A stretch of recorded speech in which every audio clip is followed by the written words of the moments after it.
Yeah, it's on. So you're using Zoom Mm-hmm. to do that?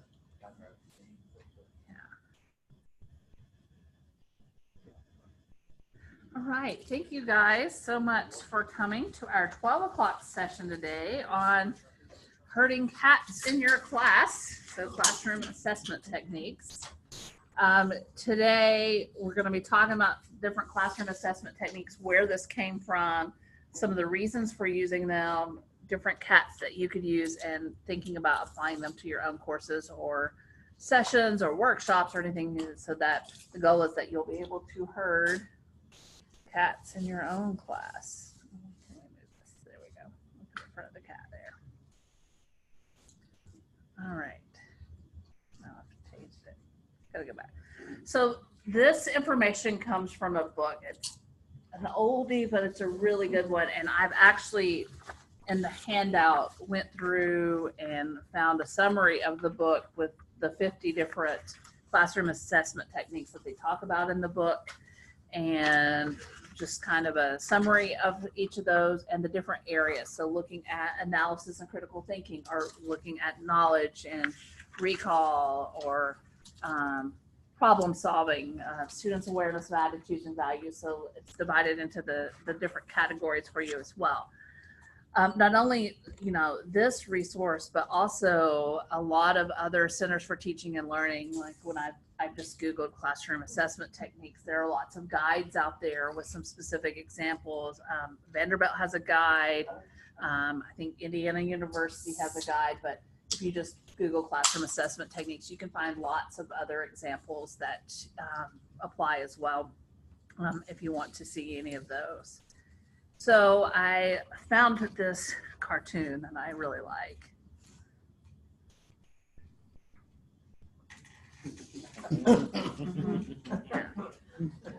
Yeah. So, thinking about assessment and teaching, it's really interesting, because you're like, yeah, I said I taught him. I didn't say he learned it though. Yeah. So context there is what it's about. So to start us off, I want you to take a look at this blob tree, and I'm going to I will share this presentation with you all. We've actually set up a team drive where we can start sharing all of our resources. And so I will add you to that team drive, and you can so if there's a weekend or a week that you can't come, you can still access the resources as well. So I'm going to upload this and share it with everyone who comes. So just, this is something that I actually use with my grad students all the time. It's called a blob tree. And I like it because they don't, and so I just ask them questions like, so thinking about this topic, which blob would represent you and why? And so they have to come up with the reasoning. So since we're talking about assessment today, so when thinking about assessment, which of these blobs would represent you and why? We're stretching it here. We're going to make some connections here.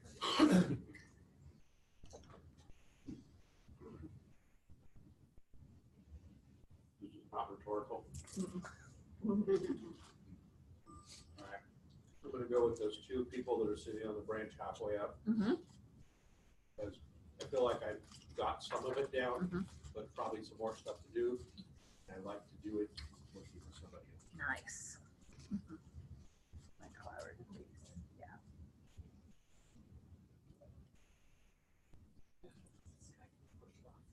Like that. Anyone else?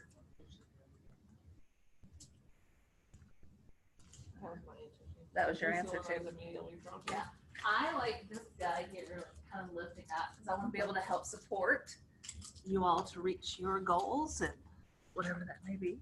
Okay, I'll open that. I'm just hanging on. You're hanging on? Yeah. Now, see, are you talking about the rope? Or Yeah. the other one, just. Okay, because I like the guy on the rope, because I think he's having fun. Yes. And I like to have fun with assessment. Yes. So I did, it's probably not sharing time, but last night in my grad class that started last night, I decided to do a journal for the first time ever. And so one of my assessment techniques for this semester is they all have a journal. And 3 times during class last night, because it is a 4-hour class, they stopped and they wrote in their journal. I haven't read them yet, but I'll read them, and then that gives me some information into what they're thinking about our topic. So it's a new technique I'm trying, but I think it's fun, and they were really excited. Yeah. They were like, "We have journals." Yeah. Education majors. Yeah. Mhm. Oh yeah. You know, I know, I know not anyone in this crowd is that top guy on the right-hand side where you're like, I'm just up here on my own. Nobody bothered me. You can't So actually see me Those in this people one. aren't you here. can't see you. No, I'm behind the tree with a chainsaw trying to catch Yeah. Yeah. I also like the three guys in the middle, the three blobs, you know. So I feel most like, so on the very bottom next to the person laying on the ground,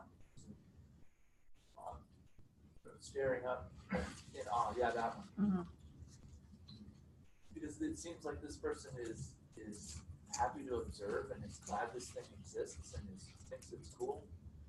Isn't really on the tree anyway. You know? Not permitted. Yeah. Yeah. It looks very entertaining and fun Yeah. and neat, but you're really just looking at it from And outside. the outside, yeah. Mhm. Kind of feel that way sometimes. As being someone who's not trained in any real way Mhm. as an educator. Yeah. Just Mhm. got a technical background. I'm trying to decide if one guy's taking a nap or not. Yeah. It's like, no, who knows? Yeah. So this is one that I've used, and like, there's a book, this guy, I was like, of course there's a book, where you can like purchase like 50 different ones, but I've just taken this picture and made it to 8.5 by 11, which I'll also include the resources. So you guys can utilize that if you want to, but you know, just something really quick for some immediate feedback of kind of where they are. So, you know, this is something I might do as an exit ticket at the end of a class when we've talked about some type of concept, like circle where you are and explain why. So I just wanted to share that with you. I've got some. So what are CATs? Not the furry kind, but the classroom assessment techniques. They are, you know, the ongoing, they're, you know, and the ones that we're talking about are the formative ones, and not the summative ones. So the ones that you're not necessarily giving a grade for, but using it for feedback purposes. And they've got really two purposes where they can help you, you know, understand where your students understand the course concept, but also provide you some insight on your teaching methods. And maybe there are some things that you might, you know, like, oh, they're not getting it this way. Maybe I can try this. And so looking at that adjustment. So for faculty, providing that day-to-day feedback that can be applied immediately. It also provides useful information about what students have learned when thinking about amount of time. I really like them for faculty because they're flexible. And you'll see on that list, some of them are like super easy to quickly implement into your class. Does not take a lot of time. And then, you know, specific, you can tailor them to specific concerns that are, you know, happening for an instructor. And, you know, also allowing you to address student misconceptions or lack of understanding in a timely way. And I talked about this during the first session about how even sometimes my grad classes only meet once a week.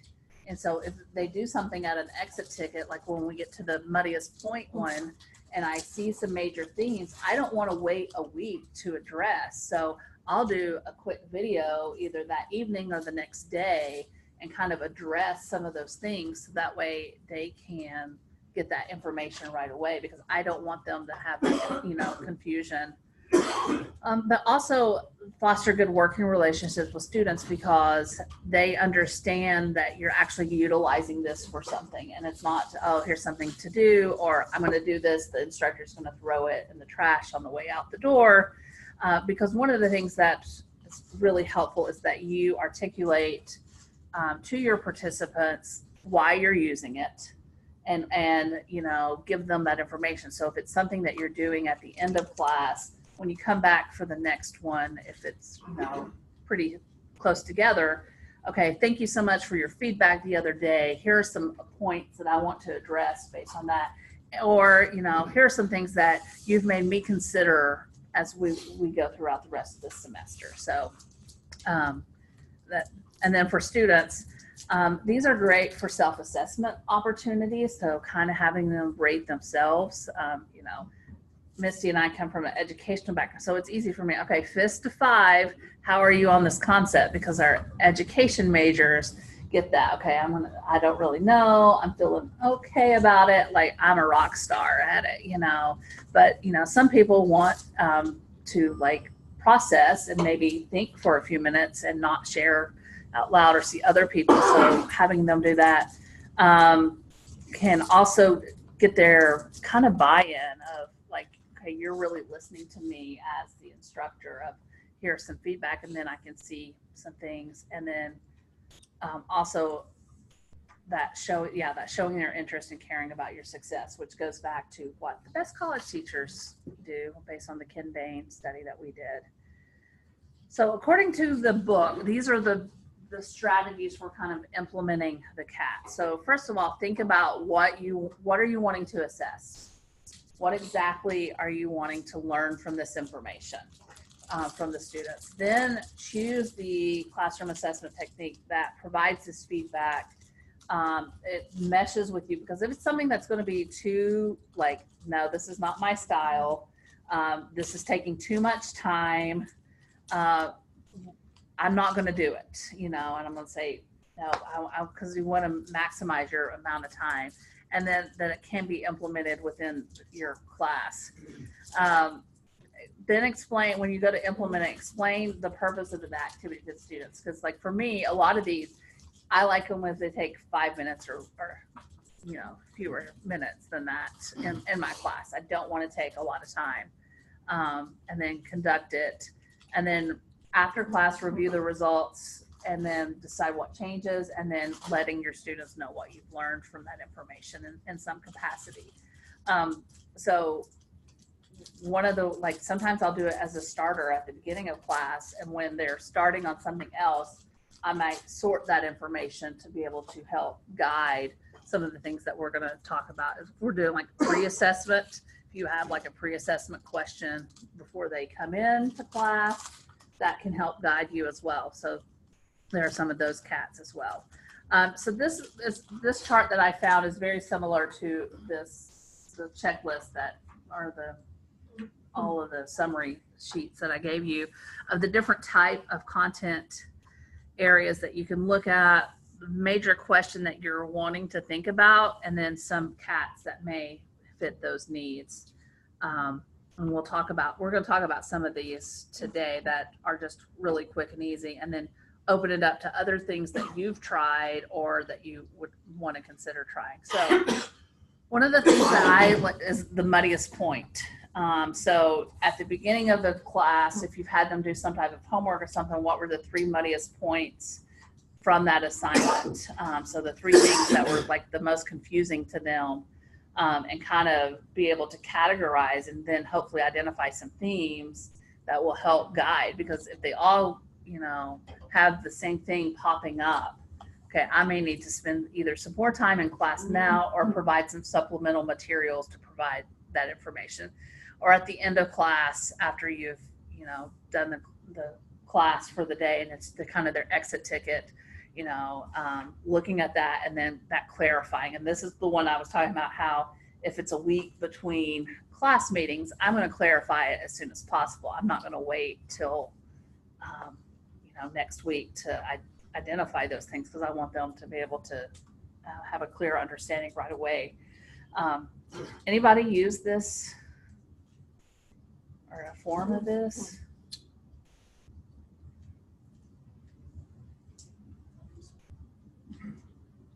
Mm-mm.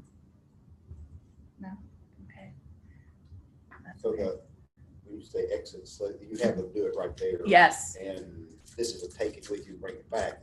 It's one of, like, as soon as you do this, you can leave my class. So I have found with undergrads that works really well, of doing it in class, not something, I want you to take this and then submit it back to me. No, just do it right now. This is your exit slip. Once you submit this, then you can bamboozle and move on. Yeah. All right, another example is the minute paper. I love using a minute paper because I will just have them, and I use this a lot for what was the most important thing that you learned during this class and what important question remains unanswered for you, because this gives me some input, but it also allows kind of like your journaling. If there's some type of prompt where you give them 1 or 2 minutes to kind of focus and get their thoughts out there. Anybody use? I know I've you done mentioned. it on Post-it notes Mhm. too. So Yes. they have 2 Post-it notes and you have that on either paper or up on the board and they can stick them as they leave. Mhm. I don't know why students seem less intimidated by a Post-it Yeah. note than a piece of paper. But Sometimes I'll use a note card. Yeah. But yeah, when I taught middle school, I had Post-it notes, but every class period had a different color, so I could, and I had them slap it on my door when they left. But if you're in between classes, just have them slap it down and leave. Yeah. Okay, another one, application card. So we talked a little bit about this last week, talking about application. So after you talk about an important theory or principle or procedure, ask the students to write down a real world application as well. So they can, so that way they'll see that in different contexts. So you've provided some examples for them and you've went over a concept. So then give them the opportunity to write down an application. And you could do this a couple of ways. You could do it with having them think on their own, and and then you could get them to turn and share to a partner or to a small group, and then have some people share out as well. And I love this because then it gives me some other examples too, like for future use that I can think of that maybe I had not even considered. And I'm like, oh my goodness, that totally fits, and I brought this up earlier in one of the sessions this year about the history lesson on the Crusades, and the student brought in the picture of the Family Guy and the guy and the chicken, and talked about that and made that connection. I was like, okay, I don't know that, but those people who do watch Family Guy, apparently you all can understand it. Yeah. I still haven't watched it, John, so I'll get You gotta there. see it, don't you? Yeah. Anybody do anything where you're asking the students to come up with other? You guys are quiet today. I don't do this exactly, but I do at the beginning of the year. I typically ask them on their generalized note card, what kind of careers are you interested in, all that good stuff. I do ask them, what are some applications of chemistry that are most interesting to you now? So if it's nuclear energy, things, so that way I kind of know what kind of a temperature test of how can what should my examples look like, where I can do my content, but also add that context to it. And so roughly kind of. Yeah. I do that, but not in everybody write it down, kind of like I'll call on somebody and ask them a question. Good idea. Yeah. Write it down. I was like, thanks for doing the work for me. I'm trying to think. Directed paraphrasing. So this is one that the book talked about, with kind of having them write the translation of something they've just learned, but kind of put on a different hat or a different perspective. So you have to explain it to so-and-so, or you have to explain it to this person. I'm actually doing that tomorrow. Oh, you are? Like medical terms and then lay terms. I'm gonna have them. They don't know this yet, but so I gave them a list of terms that they had to convert. Here's the lay term, what's the medical term, and then tomorrow in class I'm picking somebody from every group to explain it to somebody what that actually is. Yeah. So talk about jigsaws as well with Yeah. respect to this. Yeah, and I told her that the last time that I had done the jigsaw in class, and it worked really well that day too. Yeah. Well, did you explain to everyone? I did, jigsaw? yeah. Yeah. Nobody Yes. else explained it, but- Yeah. Yeah. For those of you that aren't anybody not familiar with Jigsaw in here, I love that. I know you guys Y'all were were here, here. you guys, but that's another strategy where you have them all learn something. So all the ones learn about a topic, all the twos, all the threes, and then they go back and they reconvene with the 1, 2, 3, 4, 5, and they're teaching their other classmates that whatever the topic is, which is great. But, you know, I love this being able, okay, you are now in this role, explain what this is. Yeah, yeah. I Yeah. use this one when students ask about how to study for things. Mm. I often tell the science kids, you know, talk to your roommate who is a fill-in-the-blank major and see if you can explain, you know, this concept or this. Because it's, you know, it's the old Einstein thing. If you can explain it to your grandmother, you understand it. Yeah. And if you can't, then, and every time I tell a student that and they actually do it, they're like, yeah, I had to really think hard about this. Yes, good. You're thinking. Love it. Okay, we win. Yes. Yeah, okay, everybody go home. That's good. Yeah. Because it does. I mean, Yeah. you have to really, I mean, it's what we all do. Mm-hmm. But getting them to do that is not always the easiest thing. But when the stakes are higher, it seems a whole lot easier to get them to buy. Yeah. Another thing that came to mind with this is often whenever we do like a big equation in Gen Chem, and it stretches across 3 blackboards, and one of the things I like them to do is like, Yeah. I'm having a panic Okay. attack. I know. oh, no. Yeah. It does the same to me still.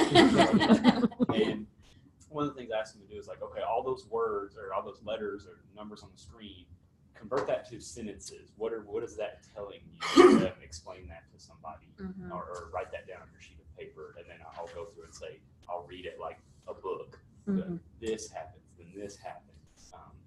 And I always say it's a story, it's a journey. It's just as fun as watching the unabridged version of Lord of the Rings trilogy. So it's the same kind of feeling, maybe for me, not for them. Yeah. Yeah. All right. This is one, and like I'll share this that I had just found. Where are you in our class? And sorry, it's not the best print, but it's, you know, it's like what numbers apply to you. So number 1, I'm often miss the train. I'm home a lot. 2, I'm behind. Wait. 3, I wish I weren't on this train. 4, I'm working hard. I'm confused in a fog. I'm sleepy. I need some help. I'm on the track and I know where I'm going, or I'm ahead of everyone. I already know all of this. So, you know, just a quick, which number are you and why as well, kind of like the blob. Yeah. Put all our students in all Yeah, exactly. Yeah. And some of you may have pictured, And teacher assessment. right, exactly. Yeah. Yeah. You immediately pictured probably some certain students that maybe fitting.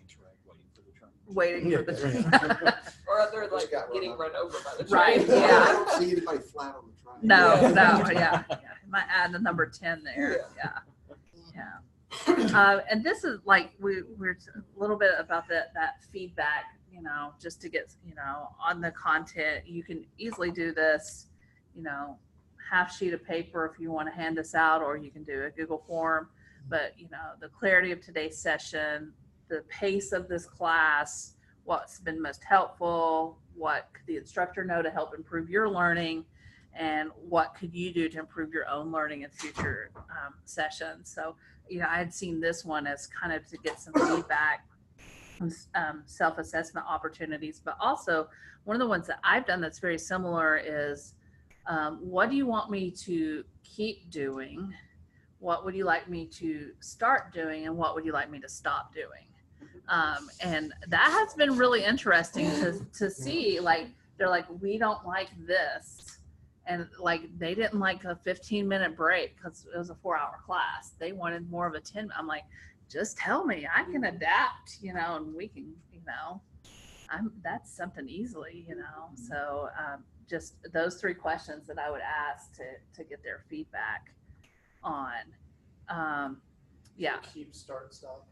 Yeah, keep, start, and stop. And then one of the things we talked about that was on a couple of things that were real quick, that the word journal piece, where you have students either summarize a text or something you've been learning and they have to give it in 1 word and then write an explanation of why they selected that board, or you could do like in Poll Everywhere, you can do the word cloud where, you know, the students' words pop up of something that resonates with them.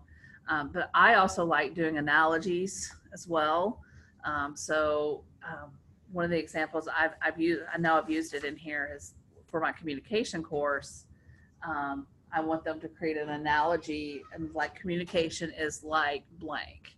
And I usually start it off and I say it's like a rubber band ball because it needs to be flexible. And sometimes the shape has to adjust based on the context and your audience, or, you know, something like that. So doing a quick analogy of some sort is another one. But just, I wanted to take a few moments, the last little part of kind of you guys sharing some of the classroom assessment techniques that you've tried and have worked for you, because we want to be able to learn from each other. And it doesn't necessarily have to be one that's in here, just something that has helped you and been really beneficial for you, but then also maybe looking through some of these things that you could maybe apply in your own class. What about an entrance ticket? I haven't done that yet. Mhm. But we learned, like you brought up the exit ticket. Right. I thought about doing both, but I Mhm. haven't done either one of them yet. Yeah, I've done an entrance ticket where I have like a one question or something that I want them to answer. And so I'll have that like question on the screen. I'm like, you know, grab a Post-it note or an index card and write your answer to this. And then I'll take it. So then while, you know, people are coming in and I'm, you know, getting class started, then they can take like the 5 minutes to do that. What about you with? Two come to mind. They're both very different.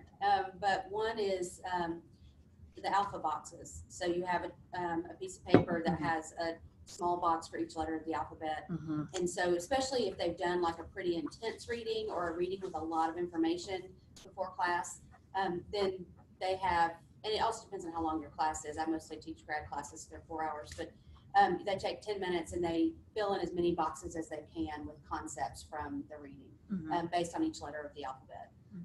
That's a great review activity. Also, you could do it as an entrance ticket. You could also do it as an exit or a study guide kind of thing. Another one I do that just because I like them to get up, move around, is I will write a concept or a word on the board and do a silent brainstorming or a silent like a map.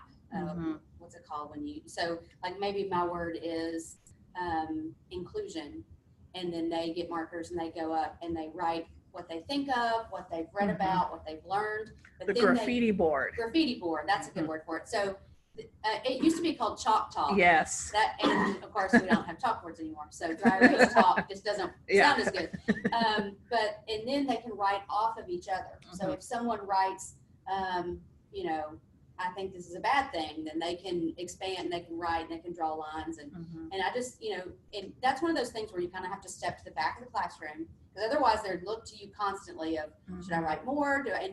I usually say, you have 10 minutes and you know, we're going to keep going until the time is up. And it always takes people a little bit to get comfortable to get up and actually write, but it ends up being a really cool discussion that happens with no talking, it just happens on the board. So that's kind of and that can be used as a pre-assessment, or it can be used as an entrance ticket if you've given them a reading before class.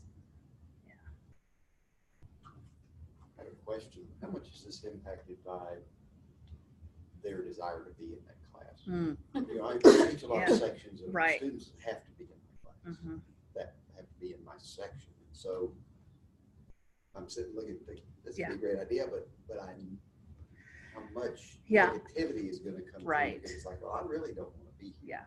I think that's where you, as the instructor, try to figure out what you're trying to assess to determine whether or not it's worth doing that for, you know, what you're trying to get from it. Because, and if there's a way you can do that assessment that's motivating, right? Like they want to share what they know with you, and so you know you're doing that in a way that's like, you know, prove to me that you know this stuff, or you know, whatever. So that's kind of is that motivation piece of what motivates that student. And I mean, that's. Well, I was really thinking about the keep, start, stop question. Yeah, right. Oh, yeah. Because I can see some of my Yeah. students say, well, you just stop showing up for class. Yeah. I think, Dwayne, like your idea that you shared about the question, like with attendance, that you have a different question, you know. So that, I'm not sure that, I have not used it in this exact way. Right. I've used it as a way to just get to know the students. Right. Because I'm teaching an introductory class. But I have a sign-up sheet that I pass around to just sign in today. That's my way of taking the role, because the freshmen, they won't sign up for anyone else. And that way I don't have to worry about it. I usually just ask some somewhat innocuous question to them at that time. Funny or real, you know, like what birth order are you? What's your favorite artist? What, you know, whatever. Favorite book? How many books you've read? What cartoon character do you like the best? What video games do you play? Where do you do your time? So, but I did ask a question the last time that was if there could be one rule on campus that you were allowed to break. It's not enforced for you, it's still enforced for everyone else. What would it be? To your point, 50% of the answers were gen ed. Okay, let's just drop gen ed. But surprisingly, I got 2 students whose response was, "Why would I pick something if it's not allowed for everybody else?" Wow. I was like, oh, that's an interesting response. So I've done that as a sort of get to know you. Yeah, but I like it because once again, you're getting to know your students and, you know, bringing in relevant examples or other things that, you know, you may go back and look at, you know, that you can make connections on. The other version of that's more closely tied to this is that I've used is when I was teaching programming classes, I would tend to put basically a puzzle on the screen. Like, so you theoretically know all this stuff we've been talking about for a long time. So I play, what does this do? And then as a class, they would work out, what does this thing do? We'd watch it. After we make our hypothesis, then we'd actually run it and see what actually happens. And then usually it would be something different than because I chose it on purpose to do this. They would be like, why does it do that? And so then we have something to diagnose as to why it did that, because they thought they knew how to do this. So kind of playing the game of, can I, very Socratic, can I teach you by asking questions? And getting them to think about and propose an answer before we just tell them what it is, because then it sinks in. So I don't know if that fits in this, but it's sort of in the ballpark. Any other assessment strategies for those feedback opportunities that you've done, or, you know, not for a grade? This is not really an assessment of their knowledge, but an assessment of their mental state. So I learned this from Karen Markline, who's in the education department. And I did it for the first time last night, and I really liked what I got from it. But again, grad students, most of them are teachers, first-year teachers, a lot going on in their lives. Ages honestly range from 24 to 55. I mean, I've got quite a range. But I said, and it was the first night of class, so I said, introduce yourself, and what did you set aside to be here tonight? And so, you know, people got pretty, and, you know, they didn't all know each other, but they got pretty personal on, you know, my dad's in the hospital and they don't know if he's going to make it. I mean, that's, you know, and that's an opportunity. Of course, with grad students, it's very different. They don't come to Lipscomb because we're a Christian university. So that's an opportunity where I can say, you know, definitely we'll be praying about your father, you know. You know, just even things like, you know, as I was walking out the door today, my principal told me that I needed to have this lesson plan done by 8 o'clock in the morning.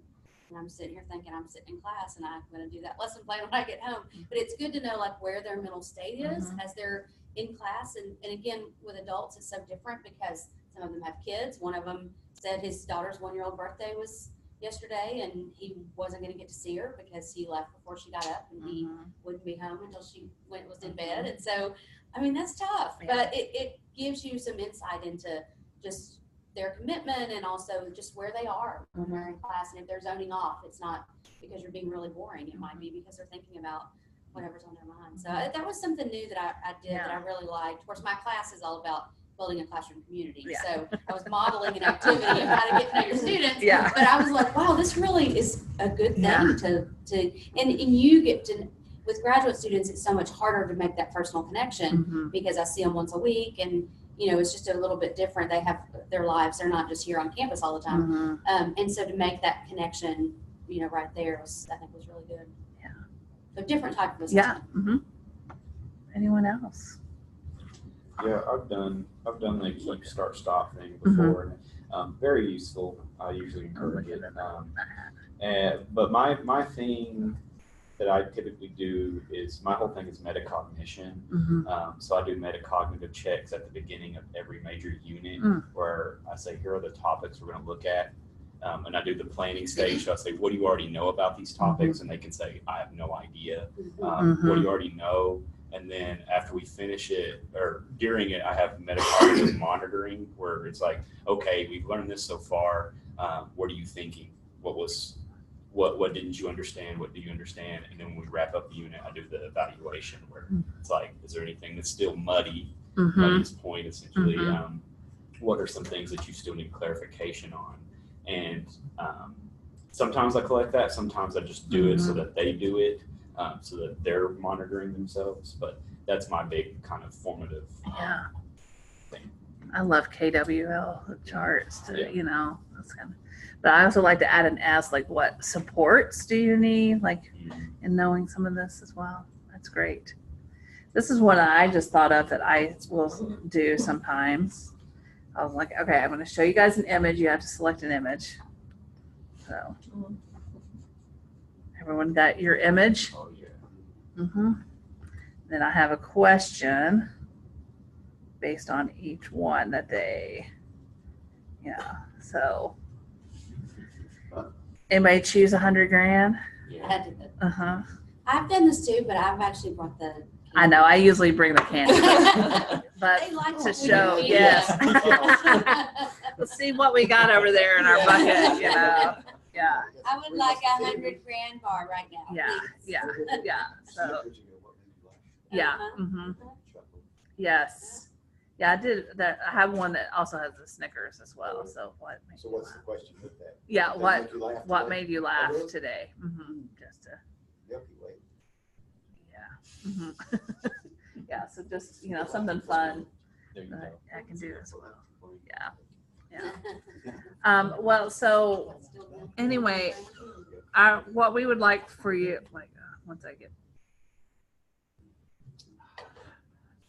It's not going to escape now.